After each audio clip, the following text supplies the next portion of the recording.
Okay guys, so following on from our last technical analysis video here for Cardano's ADA, we have continued to see this slippage to the downside, and we've almost hit our targeted position for our longs. So basically in the previous video, what we're talking about was the idea that we were going to find resistance here on the 75 to 76 cent range. This has held up quite well alongside the 50 EMA, 50 SMAs, basically just dragging that price down as traders react to those basically moving averages. Now, our targeted range per Elliott wave was coming in at 66.53 to 68.81. So let's go ahead and just do some checks here to see how this is progressing, because it's possible that maybe there's a little bit more to this to the downside. I'm just going to do the checks here to see how that is currently stacking up, and then we can make more informed decisions from there. So I believe our initial thoughts were to look at this from this perspective here, coming down. Yeah, that was how we kind of got there. It is actually a little bit off, so I clearly didn't quite have that right. This candle right here, this is the 4th of February, 1900 hours, was a high of 78.97. So I'm going to go ahead and adjust that to 97, like so. Okay, so our actual targeted range is a little bit lower, which is probably why things look a little bit off here. It comes more in at the 66.21 to 68.48, and again, a really quite tough one to actually draw in. I'm going to go ahead and use the settings here for the coordinates, and we're going to make that high area and that low area correct. So essentially what we're looking for here is 0.6621 on the low side, and we're looking for 68.48 on the high side. There we go. I'll go get rid of the fibs off the chart. So now our yellow box is in the correct area. So that's this one right here. Okay, so what we were looking at there was a three-wave pattern coming in like this. However, it doesn't look like that's realistically what is going on. It's quite a choppy kind of move that's going on here, as you can kind of see. We have this initial kind of area of interest here, and then we bounced, and then we moved back down. Now, that bounce in the middle there is also, I'm going to muck it up with a W, X, and Y. That looks okay to me. This one coming down is a lot more aggressive, and it's probably leading us down into this next move. So what I mean by that is if we take a look at this one right here, pull that across to this area, you can see it comes down deeper than 1.382. So I would look to label this up more as a W, X, Y, X, and Z pattern, and to look to finish that off. But for the most part, we don't have to worry terribly too much about all of those little movements that are going on, because it does to me look likely still that this is the area of interest. Coming down to where this previous area of demand was and where we find that overlap between these areas. So this is where I think the positions for longs can kind of come on in.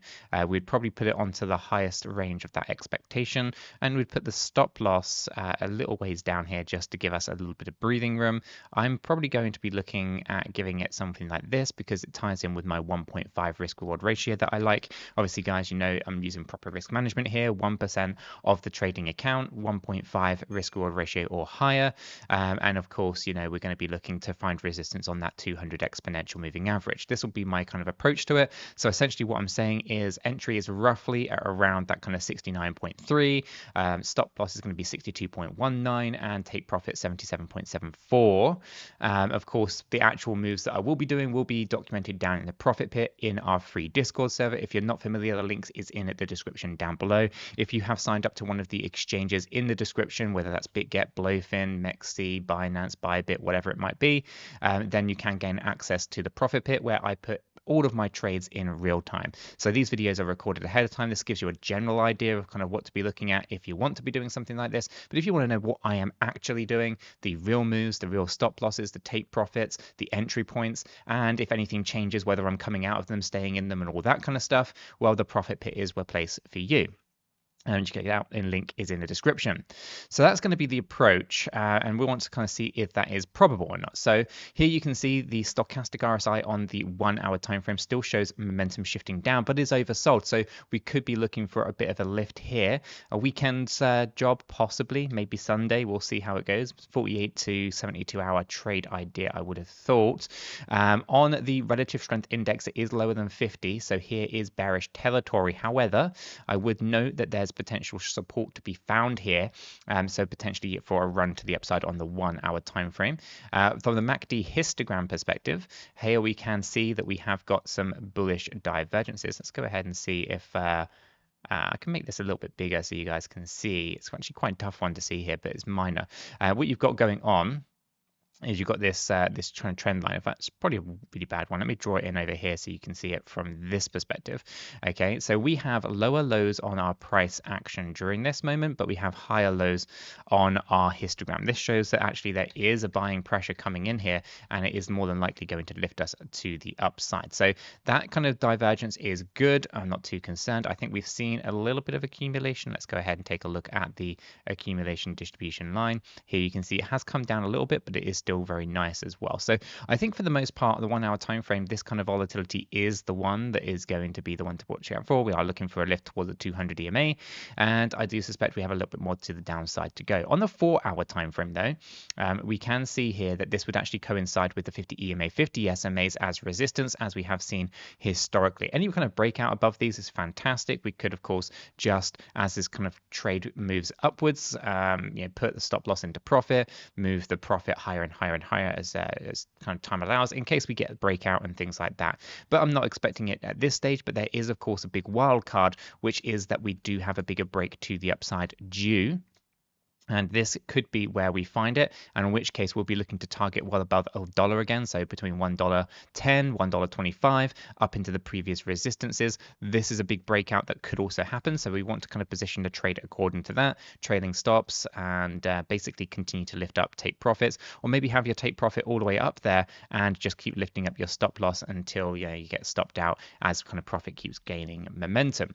Okay, so there's definitely a few things to kind of be thinking about when it comes to the 4 hour time frame. Momentum wise, it's still shifting down, so it could be that we have this kind of weekend where it kind of bottoms out, and then we get into Monday and we start to see a bigger lift, or usually in the case a late Sunday for the weekly close, things tend to get a little bit volatile. We could be looking for a bit of a push to the upside then, so keep a close eye on all of that. Our MACD histogram here, I'm going to bring this one up into view. You can see here it is kind of falling down a little bit. Again, not terribly too concerned at this stage, but we do need to start to see this reverse up if we want to see momentum going. At the moment, it's not actually that bad. It's a very overlapping natured candlestick. It's got some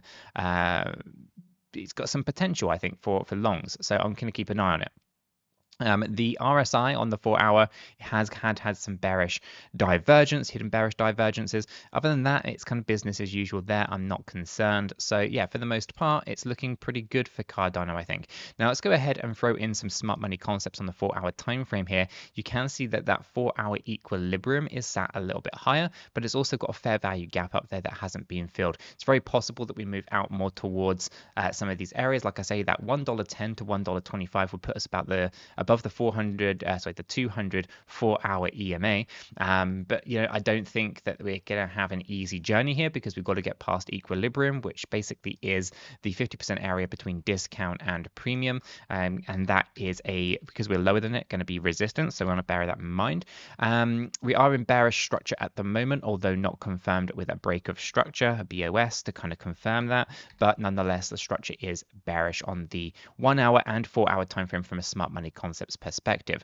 On that 1 hour time frame, actually, because we didn't bring up smart money concepts here, if we take a look at it, wait for it to load in, here you can see that there is a break of structure confirmation of this breakdown. So that is bearish, and you've got another one over here most recently, right here, and it's all to do with that change of character. So essentially our structure on the 1 hour time frame is bearish. What we're looking for is a change of characterization on the 1 hour time frame to tell us that we are now back into bullish territory. Ultimately, everything that is going on here, right, and you can see these from time to time: change of character, break of structure, bullish change, bullish break, and then we had another change of character, right? So we're looking for these to see whether or not we are going to get a change of character in this area here for that continued move to the upside. Ultimately though, the nature of all of this tells me that there's a high probability that the bottom is in. Maybe you have to retest some of those lows at some point, but there's a high probability that it is in. And we should now be thinking about the bigger picture, which is, of course, the daily time frame, which if we go ahead and bring this in, you can see that there's a fair value gap sat here on the daily time frame, just above equilibrium and just a little bit lower than the 50 EMA, 50 SMA. Now, the negative news is that we have closed lower than our daily 200 exponential moving average. That happened on February the 5th. We failed to close above it here on, yesterday, Friday, and we are trading here now today. So this is a negative setup, and we want to be a little bit aware of that. So we want to keep a close eye to see how this kind of goes, whether or not we have major slippage to the downside here, like a big wick just to liquidate people, or whether or not we do eventually actually get this next big run back to the upside, to the fair value gap, to the 50-day EMA, SMAs, and back above the 200 exponential moving average. Ultimately, though, we are still remaining in a bullish structure here on the daily time frame. Okay, so here you have your change of character, and we basically still remain well within that structure. If we get another run to the upside, specifically taking out that dollar level once again, we could signal a break of structure, a BOS, which will basically fall in line with the change of characterization. Now, I think the BOS terminology is quite misleading because it almost sounds like you're breaking the bullish pattern, but actually it's more of a continuation. It's kind of what I would mentally think about it. So, for example, you have this change of character here, bearish one, and then you have your bullish, your break of structure. It's almost like because that's come after this, like logically thinking, you'd think a break of structure means you've now broken the bearish structure and you're in a bullish one. But actually what it really means is a continuation of structure. So essentially what that means is that it's continuing its bearish status. Now, with our bullish current change here on the daily time frame, what we're waiting for is the BOS, the continuation of structure, to appear. That's going to basically be one of those catalysts for the next moves to the upside. So we're going to keep a close eye on all of that. Momentum wise, we're in the ground when it comes to the stochastic RSI. This is a good place to be. It means that there's a huge potential rally coming. It's brewing. It's in the background there, so that's good. The relative strength index, I believe, is also down in oversold. So again, this is the kind of territory where we start to expect big lifts to the upside. The last time that we were this low, it was over here in August 5th. So you note that this is going to be a very key area for Cardano's price action. The MACD histogram obviously has been showing a pretty severe drop to the downside here, but again, this was kind of expected as we were seeing bearish divergences here. Okay, so those bearish divergences, I say actually bearish divergences. They're not. There's one bearish divergence, which is that one right there. So for the most part, this is a pretty typical breakdown that we were looking for. I was hoping that we'd keep our low. We haven't. We've actually come down very aggressively, but the wick down there is showing us that this is a very corrective pattern. We've got overlap between the low over here, this being the candle on the 20th of December, and the most recent moves up here on the 4th of February. This overlap, it tells us that this is not a trend move to the downside, and we also do not have the inner workings here or here to say that we are in some kind of diagonal based pattern either. So taking a look at everything from kind of how we had a bearish divergence setup, the MACD histogram, the stochastic RSI, the relative strength index, everything is actually starting to look pretty good. From an accumulation distribution, you saw massive accumulation during this wick to the downside. A little bit of distributions happened, but ultimately this is very, very healthy. So it's all looking very good on Cardano's long-term picture. Okay, so if I zoom out even further, my thoughts on this now are a move out towards $9.25. That is on a diagonal based pattern for our C wave. This is something that is going to take a while to play out, and it's not going to be easy. It's not going to be quick. You have your wave 1, you'll have your wave 2 here, which we've completed in my opinion, a wave 3 up here, a wave 4 crashing down, and then another kind of 5th wave move. Now that wave 4 doesn't have to come down as low as that, but it can. So you just want to be aware that there's a possibility you go from $9 to like $1, right? It's very unlikely that's going to happen, but it could be a bearish market that we experience before we get into the next bullish run. So we want to kind of keep that in mind. The alternatives are a small 38% correction and then bam, straight back up into another all-time high. Ultimately though, we are still looking very nicely here. I'm still going to be conservative and say, let's say an aim for $4.65 to $9.25, locking in profits as we go, as we would normally expect to do so. But of course, guys, all of this is just my thoughts and opinions on the data in the charts as I see it. What do you think? You can let me know in the comments down below, but word of warning, there's a lot of scammers operating in the comment section, so do feel free to waste their time. But better than that is to join us down in our free Discord server. It is linked in the description down below. If you found this useful, smash the like button. The more likes there are, the further that the video will get pushed on YouTube. So do share it with your friends and hit that like button. Let's get those likes up. Subscribe to stay up to date with all the news and the technical analysis. And if you haven't done so already, well, you're going to want to check out that video right there because, well, $15 might just be around the corner.